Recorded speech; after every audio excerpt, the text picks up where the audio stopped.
What a great weekend, the first derbies of the season, and the two probably in-form Welsh regions, Ospreys and Blues, although they lost last weekend, come up together in Liberty Stadium. This is going to be a great game. I used to love and look forward to the Ospreys against the Blues, and they're on form at the moment. The Blues, having lost at home to Leinster last week, they still play particularly well in that second half, and Leinster a strong side.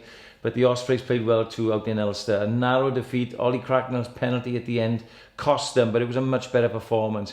Interesting that Sam Davis has been selected over Dan Biggar at 10, but you look at the Ospreys bench and it's very, very strong.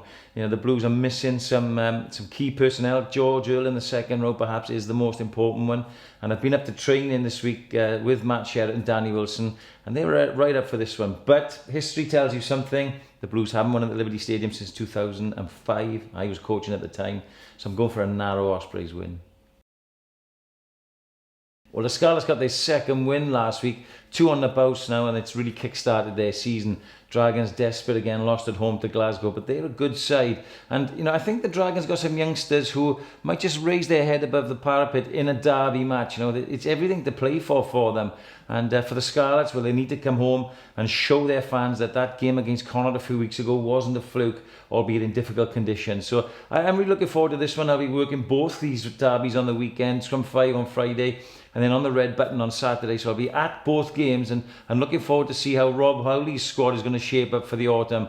But again, history tells you something, and the Dragons have only won once in 26 meetings of the two regions since 2003. That was back in 2007 at the old Stradey Park. So again, a narrow Scarlets win.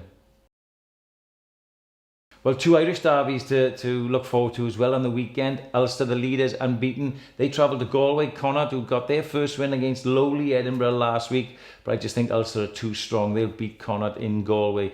Another big one, Leinster against Munster. Mouth-watering that one. But it's at the RDS. And as well as Munster are going, I think Leinster will be just too good. Edinburgh relieved the duties of Alan Solomons, their coach, last week. Significant probably, and they'll have a little bit of a fill-up in training this week, and they will beat Treviso at home. And Glasgow, after their win against the Dragons, travel to Zebra and will be just too strong.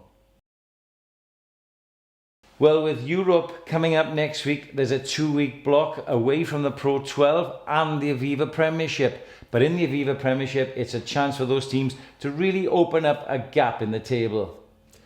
Bath against Sale is the Friday night game, and Bath had a great away win at Kingsholm against West Country rivals Gloucester last week. I think they'll be too strong at the Rec as Todd Blacker really starts to get his grip on the team. Exeter are the ones this week that play Gloucester, and they'll just have way too much. Gloucester are struggling at the moment. Harlequins play Saints. These are two indifferent sides at the moment. George North has been playing well, thankfully for Wales, but Quins' win last time at home against Saracens will give them confidence to do it again. Leicester play Worcester, and I think they'll have too much at Welford Road, but Worcester for me to get a bonus point. Newcastle against Bristol. I know Bristol have targeted this game to get their first win, but I just think Newcastle are too strong. They've got some dynamic players and are pretty good at home. And then it's the game of the week. First against second, last year's champion Saracens at home to this year's leaders and surprise package Wasps. What a game that is on Sunday, but Saracens will just have the upper hand. That's the previews for this week. And we have 2 weeks of European competition to look forward to as of next week. Don't forget to tune into my blog, Something for the 40-somethings, with former Wales head of performance, Mark Bennett, this Saturday.